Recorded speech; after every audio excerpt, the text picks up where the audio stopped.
What's going on, y'all? It's been a minute, but I'm back with another video.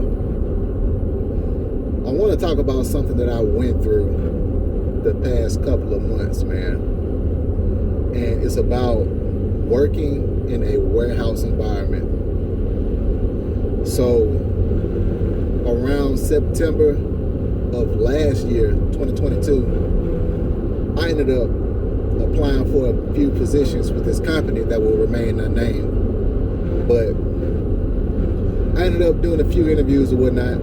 Interviews went well, and I ended up getting a job offer to become a manager in a warehouse. Now, I come from a logistics background, warehouse background, material handler background, so I'm no stranger to that type of work. I'm no stranger to that type of environment.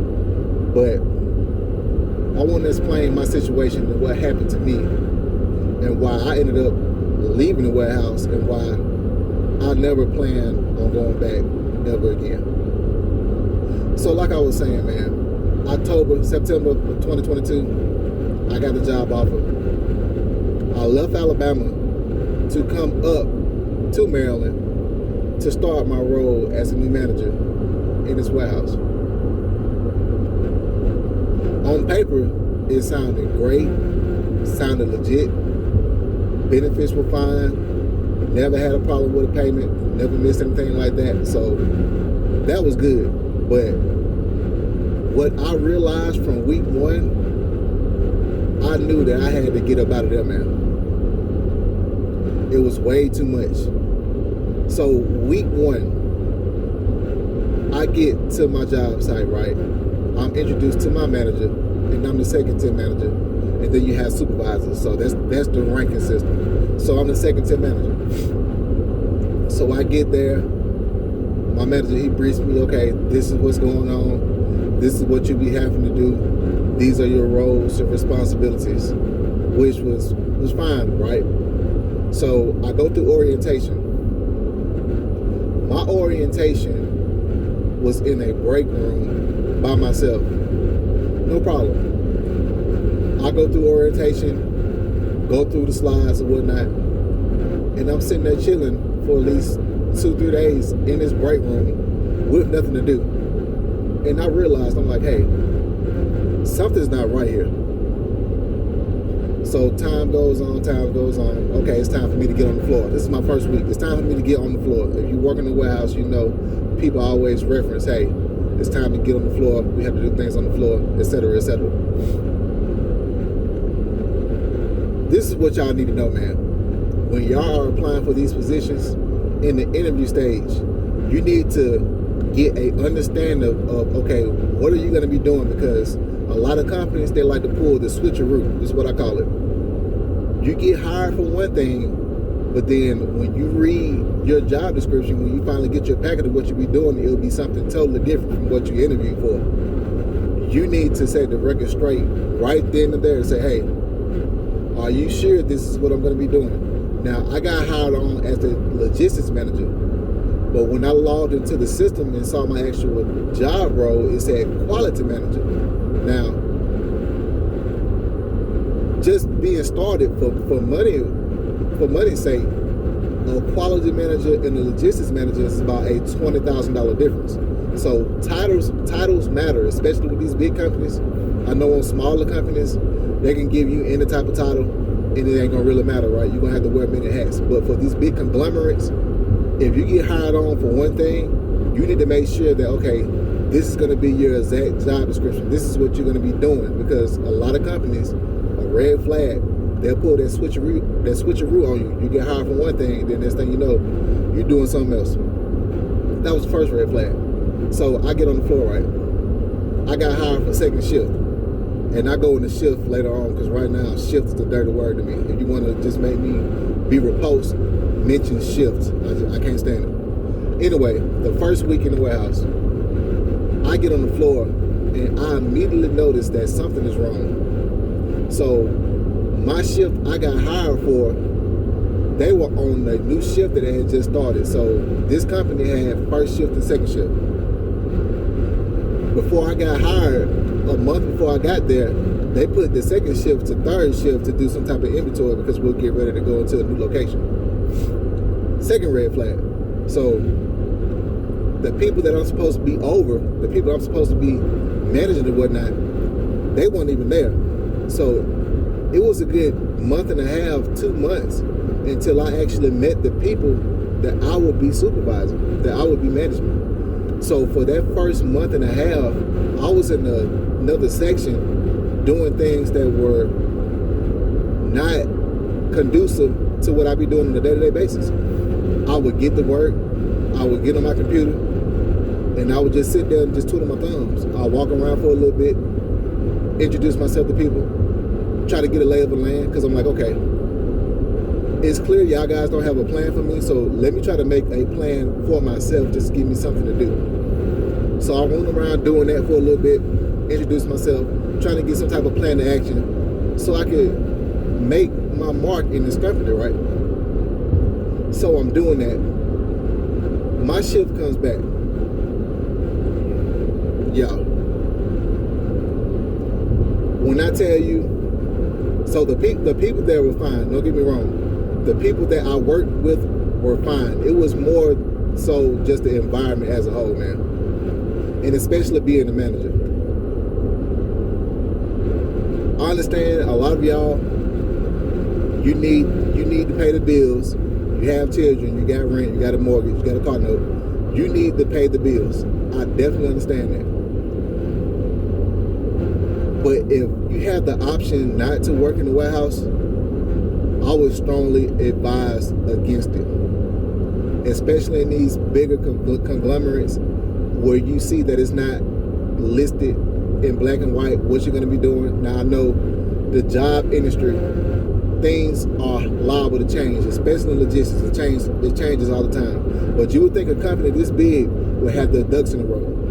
Not this location. Not at all, man.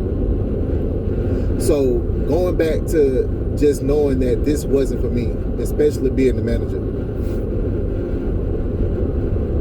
What they like to do is they'll dangle these big numbers in your face and say, hey, you're gonna be making this much salary, you have this sign-on bonus, you have different bonuses that you get. You're basically getting money all the time. You're getting ducats, you're getting trinkets all the time for being there.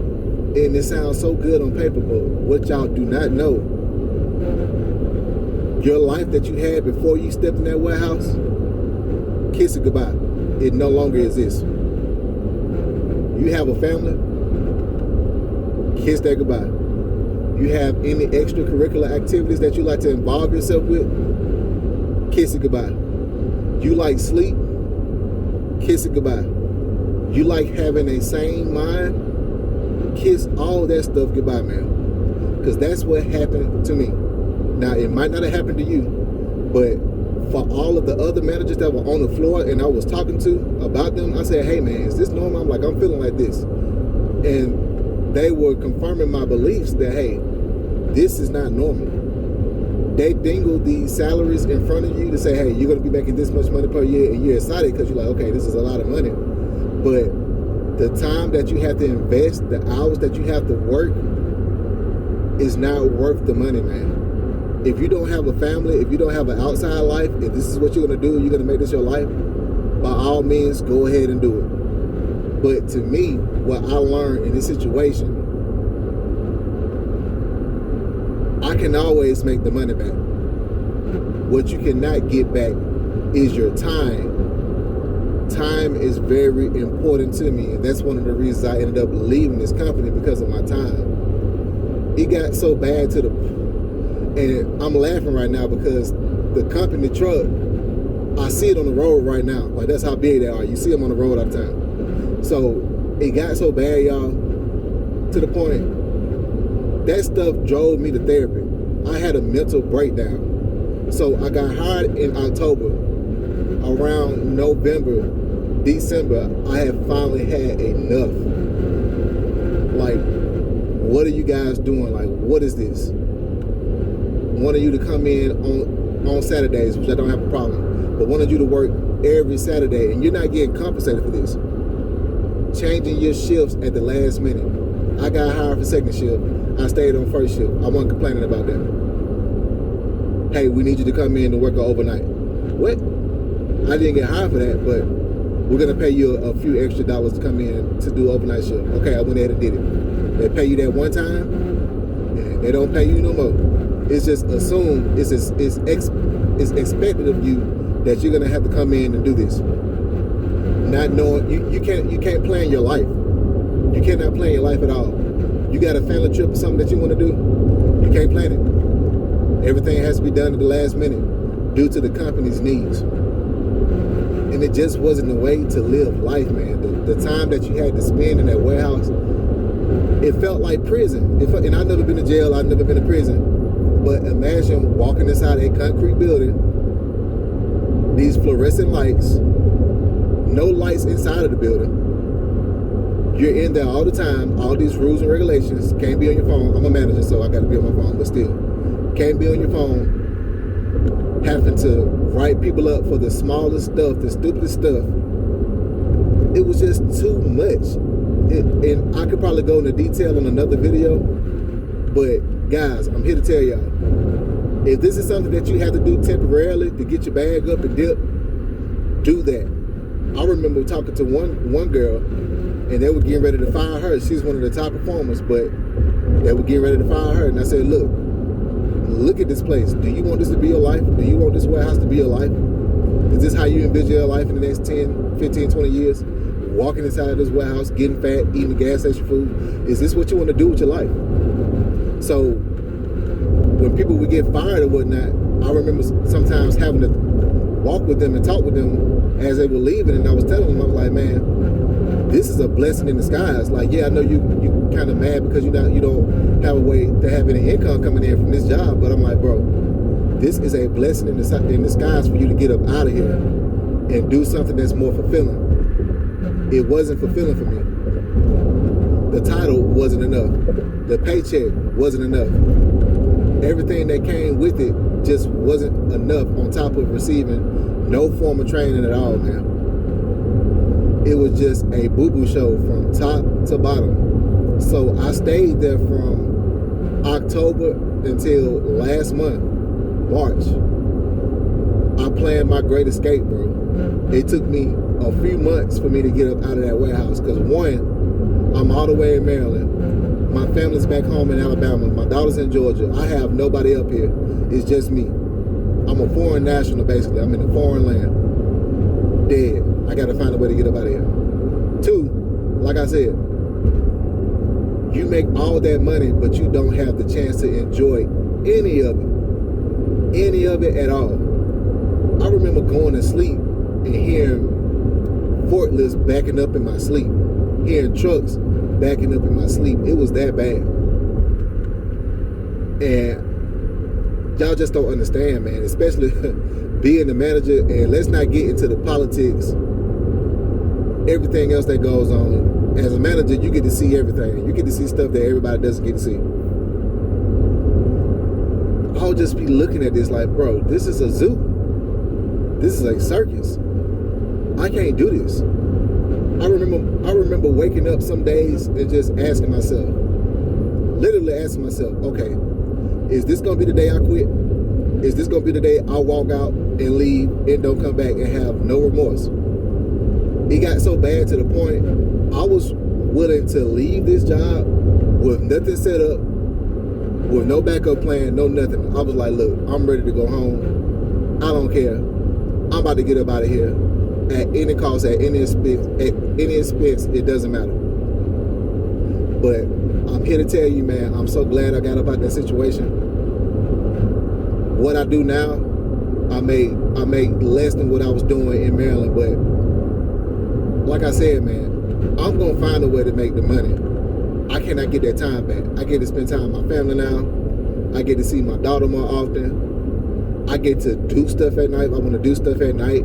I get to have a full night's sleep. Like, do you understand how important that is as a human being, to be able to have a full night's sleep? Do you not understand that? That's very important. We weren't getting that where we were. None of the managers were getting that where we were. None of the workers were getting that where we were. And dealing with the workers, man, shoot. like I said, I love Baltimore. I love the people of Baltimore, but it's a warehouse environment. You get what you get, if you understand what I'm saying. It's the warehouse. You got to deal with a lot of flavorful personalities. There's a lot of spiciness. I remember the straw that broke the camel's back for me is when I had to break up a fight between two girls in the warehouse. Almost came to blows, death threats. I'm like, y'all don't pay me enough to do this, man. No, I cannot do this anymore. I can't do this. So that whole experience with this company is not going on my resume. It never happened. And I advise that to you. If you have a position that you had a less than stellar experience, I wouldn't put it on my resume. This is not going on my resume. This is just a bleeping time that I wish never happened, but I learned something valuable from it. When you're looking at these jobs, when you're looking at these careers, just don't go for the number. You have to look at the overall package. What is this going to mean for your life, and how is this going to fit in your life? Ask those hard questions. Hey, what are the hours of operations? What's the workload expectation? You have to do that, because if you don't do that, you're going to walk into a boo-boo storm. That's what you're going to walk into, and you're going to be like, oh wow, this is not what I expected. Every position in every company has their tornadoes. They have things that you have to deal with that's unexpected. But this was just way too much. And I'll leave y'all with this. So I'm a veteran, right? I'm still in, but I'm technically a veteran. We had an Air Force veteran. He got hired on right when I was getting ready to go. I was planning my escape, my great escape, like a slave getting ready to leave the plantation. I was trying to warn him before he got here. I'm like, hey man, it's messed up here. I'm just here to let you know. There's no foundation, there's no support system like you might have had in the Air Force. I'm just letting you know, hey, this is what you're gonna be getting into. So a few months go by, and me and him were texting and whatnot, and he told me, he was like, bro, he defused bombs in the Air Force for 8 years. Defusing bombs was way less stressful than dealing with what he had to deal with at this company. And he was making a lot of money too, and he was getting a disability, so he was just making money on top of money. All money ain't good money, y'all. Don't take the shortcut. I took a shortcut, and I ended up paying for it. The road to success is long. You cannot take any shortcuts to the top. I took a shortcut to the top and realized quickly, okay, this is not what I thought it was going to be. Let me back it up a few steps, and I'll go another route.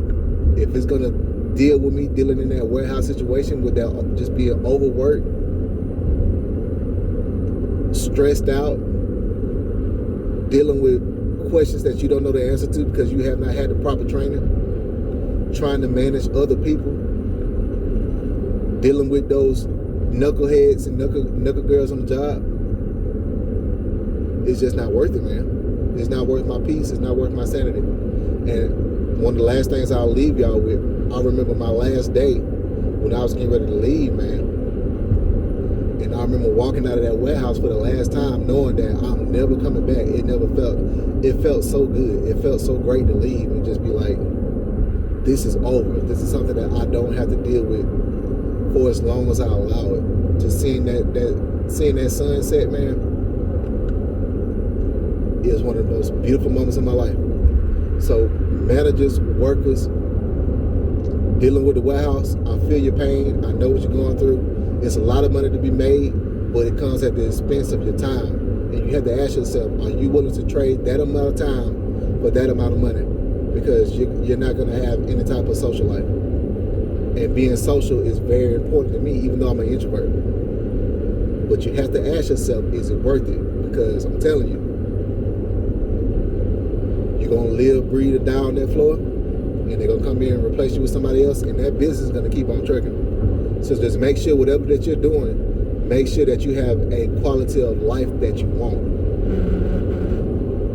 That's all I got to leave y'all with, man. I might make some more videos on being a manager or whatnot, but that's all I'm going to leave y'all with today, man. On the way back home, and I'll let y'all the next one.